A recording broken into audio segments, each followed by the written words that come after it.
जी भाई, अब हमने टेस्ट अंडरस्टैंडिंग वन और टेस्ट अंडरस्टैंडिंग टू तो कर लिया। अब उसके बाद जो आगे रेशियोज हैं उनका इंट्रोडक्शन तो हम देख चुके हैं।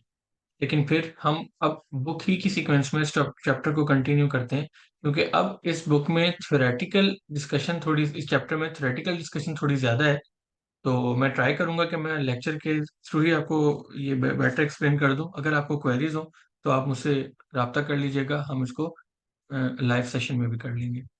जी, हम जब गेयरिंग और रिस्क की बात करते हैं तो मैंने आपको बताया था कि जी मेरे पास एक ऑपरेशन गेयरिंग होती होती है और एक मेरे पास गेयरिंग कहलाती है, जो मैं अपनी डेट और इक्विटी देखता हूँ कि मेरी एंटिटी में कितना शेयर मेरे डेट का है, कितना शेयर मेरी इक्विटी का है।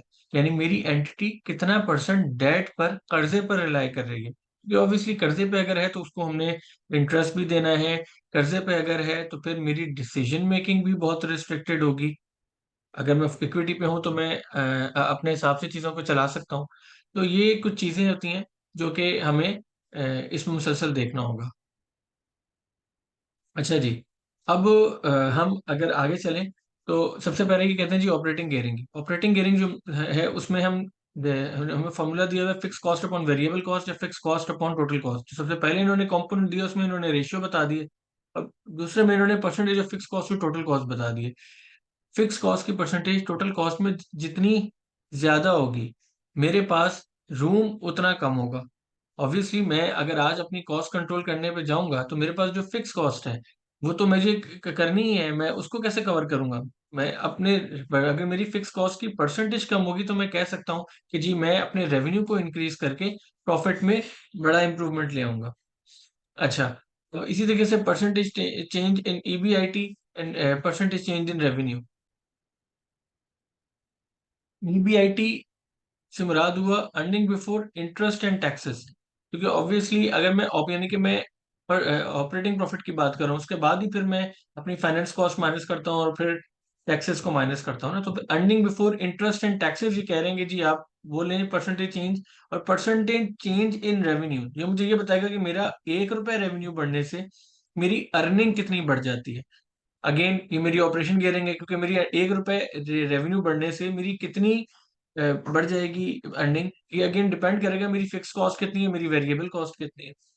इसी तरीके से इन्होंने contribution upon earning before interest and taxes भी किया है कि कंट्रीब्यूशन तो हमको पता ही है कि हमारी सेल्स माइनस वेरिएबल कॉस्ट है अपॉन मेरा जितना मेरा earning before interest and taxes है। तो ये अगर रेशियो हाई गियरिंग की तरफ जाएगा तो ये मेरे लिए अलार्मिंग है, ये मेरे लिए पॉइंट ऑफ कंसर्न है। अलार्मिंग ना भी सही तो रेशियो की ग्रेविटी पर डिपेंड करता है ना कि वो अलार्मिंग है कि नहीं। लेकिन ये अगर हाई है तो इसका मतलब है मेरे लिए पॉइंट ऑफ कंसर्न है। अच्छा जी, इसे हम ये पहले भी देख चुके हैं। फिर हमने गियरिंग पढ़ी थी इक्विटी रिलेटेड, जिसको फाइनेंशियल गियरिंग भी कहते हैं, कि मेरी एंटिटी कितना डिपेंड कर रही है मेरे डेट के ऊपर। जितनी डेट ज्यादा होता जाएगा उतना मेरे लिए एंटिटी को इफेक्टिव, एंटिटी एट रिस्क होगी और उसकी ऑपरेशनल गियरिंग भी इफेक्ट होगी, क्योंकि मेरे लेट सपोज के ये फाइनेंशियल गियरिंग है मेरी। अगर मैं मेरे जैसे हमने एग्जांपल भी दी थी कि पाकिस्तान में डिस्काउंट रेट 17% से 22% हो गया।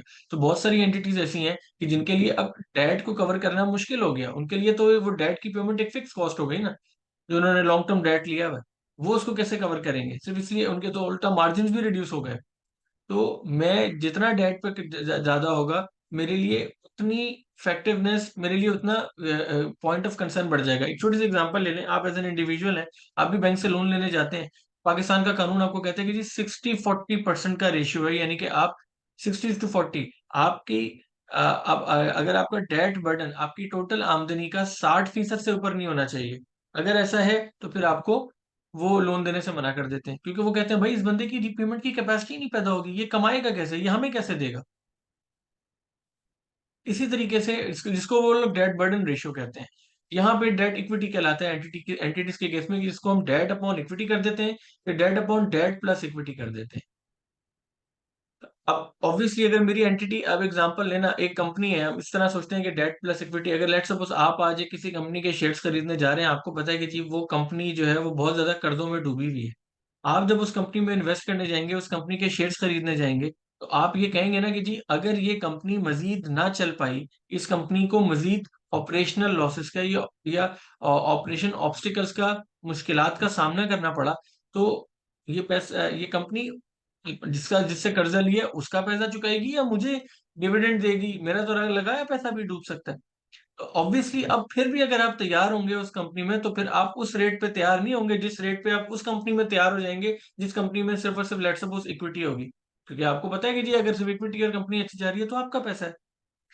अब इस सिनारियो में आप भी फिर इसका मतलब है हाई रेट ऑफ रिटर्न मांगेंगे। इस हाई रेट ऑफ रिटर्न से फिर क्या हम देखते हैं कि उस जो कंपनी का शेयर है, रिटर्न तो हाई नहीं ना हो सकता। मार्केट तो एक ही रेट पे कमा रही होती है, या थोड़ी बहुत फ्लक्चुएशंस होती हैं इंडस्ट्री के रेट्स में। उस कंपनी की इक्विटी की जो मार्केट वैल्यू है, जो शेयर प्राइस है शेयर की, वो गिरना शुरू हो जाती है। और भी फैक्टर्स आते हैं, लेकिन हम अभी चूंकि डेट इक्विटी देख रहे हैं तो एक ये भी फैक्टर होता है। ये हम आगे कंसेप्ट में जब आप बिजनेस फाइनेंस लिटिगेशन या स्ट्रेटेजिक फाइनेंशियल मैनेजमेंट पढ़ रहे होंगे तो ये आप कंसेप्ट वहां पे बहुत हद तक देखेंगे कि इस गेयरिंग का भी मेरी कंपनी की वैल्यूएशन पे फर्क पड़ता है।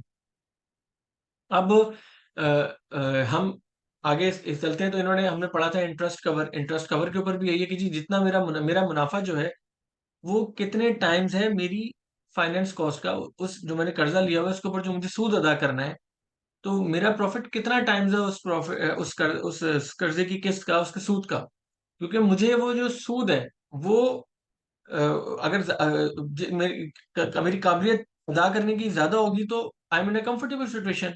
लेकिन अगर मेरी काबिलियत कम है तो any change in market conditions और any change in operation obstacles मुझे मैं क्राइसिस में आ जाऊंगा। तो नंबर ऑफ टाइम्स जितने ज्यादा होंगे उतनी मेरी पोजीशन अच्छी है, और ऑब्वियसली मेरी कंपनी की अगर गेयरिंग ज्यादा होगी तो लाजमी बात है कि ये नंबर ऑफ टाइम्स भी कम होते जाएंगे। तो ये एक तरीके से रिलेटेड भी हैं।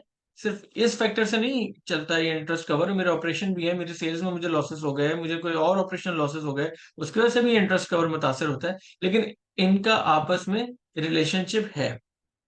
अच्छा जी, अब हम चूंकि बुक के अंदाज से चल रहे हैं तो हम यहाँ पढ़ भी लेते हैं। Decrease in the interest cover indicates that the company is facing an increased risk of not being able to meet its finance payment as they fall due.